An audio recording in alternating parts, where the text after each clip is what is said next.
things which is, distributed around the Holy Land, and names of tribes. When we said about the tribes, in which area this is here one, this is here, there is one here, and parts missing, and there is one here. So which area it was each tribe. And here it is one of the two major valleys that the Israelites crossed during the Exodus. When we said the Exodus started from south towards north. They started from here, from Egypt, Sinai, and heading up the mountains. This is east of the River Jordan, by the way. Now we crossed from here, you remember? Yes. We crossed towards east. Now this is south of Dead Sea. South of Dead Sea, up the mountains, crossing two major valleys that are mentioned in the Old Testament, Zard and Arnon. These two valleys. It is mentioned by name. Say them again. Zard and Arnon. Arnon, one of the two major valleys that the Israelites crossed, and it is mentioned in the Old Testament. These two valleys. Now they continued supposedly to reach this area here, east of Madaba, and here supposedly the Mount Nebo. From here was the last stop for Moses, and they crossed the Jordan River towards the first city they conquered, which was Jericho. We said it is, I'm narrating a story according to this, the locations or the sites on this map narrates a story. It is not randomly mentioning the delta of the Nile here, the Mount Sinai. Now we said about the story of Joseph, when they said Joseph, his brothers say they got rid of him, it was the story happened around the Jordan. This is the Jordan, this is here the area. And he was taken to Egypt. Egypt, he became with big position. Moses, the brothers follow, and Moses was born. Moses, he came first time to the land of Midian around here, married again, and go back to Egypt. Now normally the route from to Egypt through towards the Holy Land, it is, this is Jerusalem. Now logically talking, the route is a straight line from Egypt to the Holy Land. It is, are you familiar? If you are familiar with the map of the area, it is from the Gulf of Aqaba down the Red Sea. You can go in straight line towards the area here. You don't have to go all over the mountains here and then crossing with all the effort, valleys, mountains. Why did they have to divert the Israelites? This was the route of the Exodus. They took the long way. Why they took the long way? They had to take the long way. No, it is later. This is the new generation which reached this area.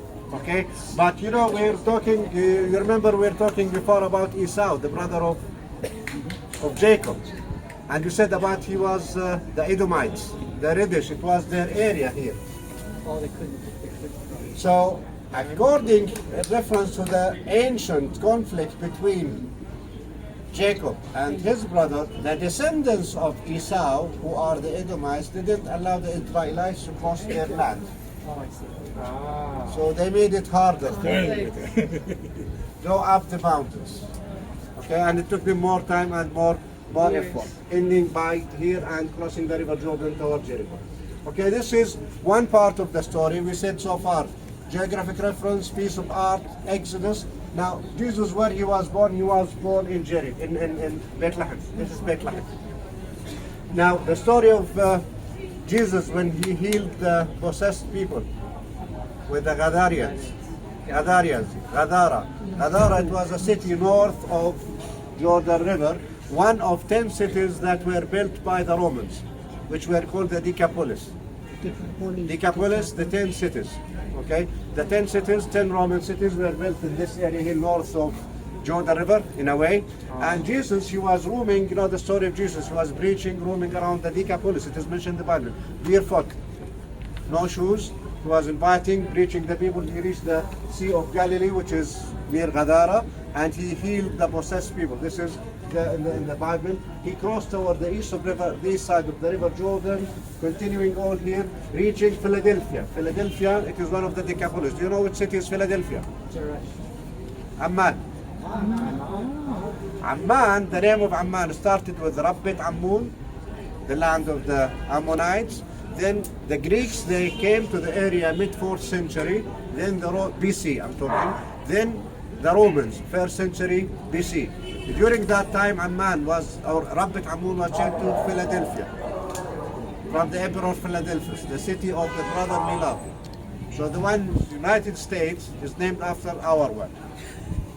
So from here, continuing towards the Jordan River, where he met with John the Baptist, and he was baptized somewhere at the Jordan River. Now, very important note. Now, anybody been to baptism site, or did you hear about the baptism site? Now we are debating Jordan, Israel. It is our side or their side, as usual debating. But it is the spot is recognized. The spot is known where it is. It is somewhere here. Now the reference to find or to make sure that about the exact spot was this map. How this map? Now we see here it is the Dead Sea. You see it is here the Dead Sea. Now the main source of water for the Dead Sea is the Jordan River. It's a closed lake. Now it is known that the best fish comes from Dead Sea, right? Yeah. There is no life in Dead Sea, not even bacteria, nothing. It is the density of salts and minerals, it is 33 times more than the average seawater. So no life at all. Even when we swim, we float. We don't swim. So it is normal not to have fish at Dead Sea, which is impossible, but it is normal at the Jordan River. Till recently, till the last 20, 30 years, people used to fish from the Jordan River. Now it is normal to see fish in the Jordan River, but you see specifically this one, this fish here. It looks like it's coming out of the Dead Sea into the Jordan River, right? For the first look, it looks even it's splashing water. This one here. Coming against the flow, coming from dead water to fresh water, from dark to light, which is the act of baptism. You remember we were talking about before early Christians when they created the symbol, fish. So always in the drawings, or it is in early Christianity, the fish is symbolizing something, some event. So an archaeologist, he was really just wondering why this fish looks like it's coming. It doesn't make sense. Yeah. It's going against the flow and it looks like it's coming out of the Dead Sea. So in 1994 some excavations took place and it was determined, it was found the exact spot where Jesus was baptized. Now still we are saying no writing, no written evidence, but it is the only location alongst the Dead Sea where there is some constructions and there is a baptism place for baptism. There is no way, no other site or no other indications along the Jordan River with such things. So that's why it was decided. And the reference again was this map. Interesting. So again, as we said, it is geographic. Most of the names of towns, villages on this map are very accurate, which was rare at the time. The names of the tribes distributed, it is accurate. I think you also mentioned Mount Nebo. Supposedly Mount Nebo should when you be mentioned here. the Ictos.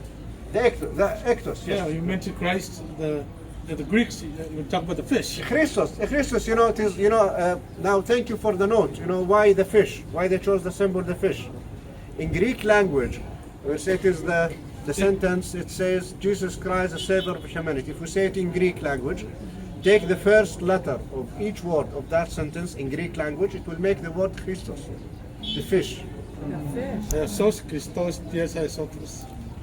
Jesus Christ, the Savior of humanity. This is the And the reason why I find it significant, because when you talk about the fish and Ictos, and you mark the spot, that makes a lot of sense. Yes, this is how it became, the idea and the excavations started. Brilliant. And always again, fish symbolizing early Christian sites. Yes, please. You know the joke about the fisherman in the Dead Sea? Father and his son are walking by the Dead Sea. They see a guy down by the Dead Sea. He's got a fishing pole. And kid says to his dad, there's no fish in the sea. Why is this guy fishing it? He says, he's just a crazy old man. He says, no, he must have a reason. He's obviously a fisherman. Can you go ask him? He's not going to bother him. He's obviously got a reason. So go ask him. So he goes down and says, look, my son sees you got a fishing pole. He wants to know, are there fish here? How many fish have you ever caught in the Dead Sea? The guy says, yeah, give me 10 shekels, I'll tell you. And says, come on, do we have to do this, son? He's crazy. Yeah, do it then. Okay, fine. All right, here's 10 shekels. How many fish have you got? He says, 3, my friend, and today you are the 3rd. That's Better, it's better from Israel. we use the same, about corruption. Yes. I'll tell you in the bus. So this is why we are here. This is the floor of the church. What is left is by the entrance. When you enter, you'll see 2-3 arches, which are the remains of the original church. All what you will see inside is recent. You see some drawings, a mosaic, which is some dedications. The original one is the floor of it. So.